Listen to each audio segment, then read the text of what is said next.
സ്വന്തം സ്വപ്നങ്ങൾക്ക് അവധി കൊടുത്ത് പ്രിയപ്പെട്ടവരുടെ സ്വപ്നങ്ങൾക്ക് വേണ്ടി ജീവിക്കുന്ന പ്രവാസികൾ എത്ര പേർക്ക് ശരിയായ സമ്പാദ്യ നിക്ഷേപ ശീലങ്ങളുണ്ട്? ജനിച്ച നാടും വീടും അയൽനാടുകളിൽ വിയർപ്പൊഴുക്കി സമ്പാദിച്ചാൽ മാത്രം മതിയോ? സമ്പാദ്യം കൃത്യമായി സംരക്ഷിച്ച് ആസ്തി മെച്ചപ്പെടുത്തേണ്ടതല്ലേ? പ്രവാസത്തിന്റെ തുടക്കം മുതൽ കൃത്യമായ സാമ്പത്തിക ആസൂത്രണം നടത്തിയാൽ കാലം ചെല്ലുമ്പോൾ സമാധാനമായി ശിഷ്ടജീവിതം നയിക്കാം. ഇതിനായി മികച്ച നിക്ഷേപ സാധ്യതകളും നികുതി ലാഭിക്കാവുന്ന മാർഗങ്ങളും മനസ്സിലാക്കേണ്ടതുണ്ട്. ഇത്തരത്തിലുള്ള ചില നിക്ഷേപ സാധ്യതകളെ പരിചയപ്പെടാം. Indian stock market, portfolio investment scheme അഥവാ PIAS.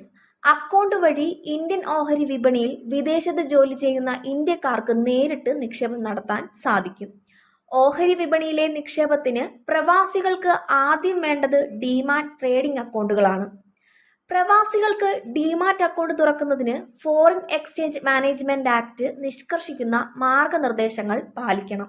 ഏറ്റവും ജനപ്രിയമായ നിക്ഷേപ സാധ്യതയാണ് മ്യൂച്വൽ ഫണ്ടുകൾ.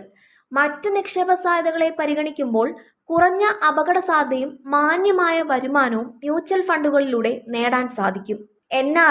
NRI അക്കൗണ്ടുകൾ വഴി വിദേശ ഇന്ത്യക്കാർക്ക് മ്യൂച്വൽ ഫണ്ടുകളിൽ നിക്ഷേപിക്കാം. സ്ഥിര നിക്ഷേപങ്ങൾ അല്ലെങ്കിൽ ഫിക്സഡ് ഡിപ്പോസിറ്റ്.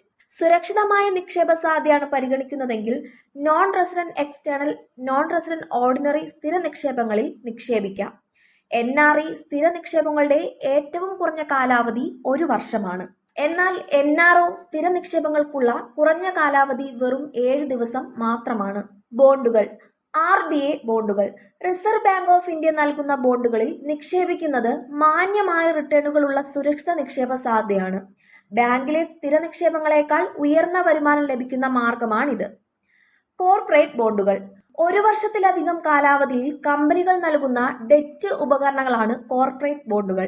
കമ്പനികളുടെ മൂലധന സമാഹരണത്തിന്റെ ഭാഗമായാണ് ഇത്തരം ബോണ്ടുകൾ ഇറക്കുന്നത്.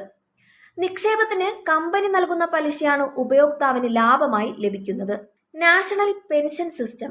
ഉപയോക്താക്കൾക്ക് അവരുടെ സ്വന്തം സമ്പാദ്യത്തിൽ നിന്നും ഒരു നിശ്ചിത ശതമാനം തുക ഒരു കേന്ദ്രീകൃത പെൻഷൻ സംവിധാനത്തിലേക്ക് നൽകാനും അതുവഴി പെൻഷന്റെ രൂപത്തിൽ ഭാവി സുരക്ഷിതമാക്കാനും അനുവദിക്കുന്ന ഒരു വോളണ്ടറി റിട്ടയർമെന്റ് സേവിംഗ് സംവിധാനമാണ് നാഷണൽ പെൻഷൻ സിസ്റ്റം.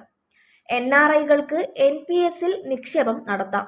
നികുതി ആനുകൂല്യങ്ങളും വിപണിയുമായി ബന്ധപ്പെട്ട റിട്ടേണുകളും അടങ്ങുന്ന കൃത്യമായ റിട്ടയർമെന്റ് സേവിങ്സ് നടപ്പിലാക്കാൻ ഇതിലൂടെ സാധിക്കും.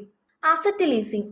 കുറഞ്ഞ അപകട സാധ്യതയിൽ പ്രതിമാസ വരുമാനം സൃഷ്ടിക്കുന്ന ഒരു നിക്ഷേപ രീതിയാണ് അസറ്റ് ലീസിംഗ്. ഉപകരണങ്ങൾ, ഭൂമി, കെട്ടിടങ്ങൾ പോലുള്ള ആസ്തികൾ പാട്ടത്തിന് നൽകി ഓരോ മാസവും നിശ്ചിത തുക സമ്പാദിക്കാവുന്ന നിക്ഷേപ മാർഗമാണിത്. Real estate, residential property. വളർന്നു വരുന്ന നഗരങ്ങളിൽ താമസ സൗകര്യങ്ങൾക്ക് ആവശ്യക്കാർ ഏറെയായിരിക്കും. ഇത്തരത്തിലുള്ള നഗരങ്ങളിൽ ഭൂമി, കെട്ടിടം എന്നിവ വാങ്ങിക്കുകയോ നിർമ്മിക്കുകയോ ചെയ്യുന്നതിലൂടെ കൃത്യമായ മാസവരുമാനം സൃഷ്ടിക്കാൻ കഴിയും. Commercial property. വാണിജ്യാവശ്യത്തിനുള്ള റിയൽ എസ്റ്റേറ്റ് നിക്ഷേപം റെസിഡൻഷ്യൽ പ്രോപ്പർട്ടികളെ അപേക്ഷിച്ച് ഉയർന്ന വരുമാനം നൽകുന്നുവെങ്കിലും പ്രാരംഭ നിക്ഷേപം കൂടുതലായിരിക്കും. പക്ഷേ നഗരവൽക്കരണത്തിലേക്ക് കുതിക്കുന്ന നിരവധി ചെറുപട്ടണങ്ങളുള്ള കേരളത്തിൽ റിയൽ എസ്റ്റേറ്റ് നിക്ഷേപങ്ങളുടെ വരുമാന സാധ്യത വലുതാണെന്നാണ് ഈ രംഗത്തെ വിദഗ്ധർ പറയുന്നത്. ഇനി നികുതി ലാഭിക്കാവുന്ന മാർഗങ്ങൾ. ഇരട്ട നികുതി ഒഴിവാക്കൽ കരാർ. ഇരട്ട നികുതി തടയാൻ പല രാജ്യങ്ങൾക്കും ഇന്ത്യയുമായി ഇരട്ട നികുതി ഒഴിവാക്കൽ കരാർ അല്ലെങ്കിൽ DTAA നിലവിലുണ്ട്. നികുതിയുമായി ബന്ധപ്പെട്ടുണ്ടാകുന്ന പ്രശ്നങ്ങൾ ഇല്ലാതാക്കാൻ DTAA കരാറിലൂടെ സാധിക്കും. വിവിധ രാജ്യങ്ങളിലെ വരുമാനത്തിന് ഒരിടത്ത് മാത്രം നികുതി അടയ്ക്കാൻ കഴിയുന്ന സംവിധാനമാണിത്. നികുതി ചുമത്തലിൽ സുതാര്യതയും നീതിയും പാലിക്കാനുള്ള ഒരു അന്താരാഷ്ട്ര കരാറാണിത്. നികുതിരഹിത നിക്ഷേപങ്ങൾ. NRI FCNR അക്കൗണ്ടുകൾ. NRI foreign currency non residence അക്കൗണ്ടുകളിൽ നിന്ന് ലഭിക്കുന്ന പലിശയ്ക്ക് ഇന്ത്യയിൽ നികുതി അടയ്ക്കേണ്ടതില്ല. എന്നാൽ NRO അക്കൗണ്ടുകളിലൂടെ ലഭിക്കുന്ന പലിശയ്ക്ക് ഇന്ത്യയിൽ നികുതി നൽകണം. നികുതി റിട്ടേണുകൾ ഫയൽ ചെയ്യൽ. ഇന്ത്യയിൽ നികുതി വിധേയമായ വരുമാനമുള്ള വിദേശ ഇന്ത്യക്കാർ ആദായ നികുതി റിട്ടേൺ സമർപ്പിക്കേണ്ടതുണ്ട്. സത്യസന്ധമായും കൃത്യമായും നികുതി റിട്ടേൺ ചെയ്യുന്നതിനായി ഒരു നികുതി വിദഗ്ധന്റെ സഹായം തേടുന്നതും നല്ലതാണ്.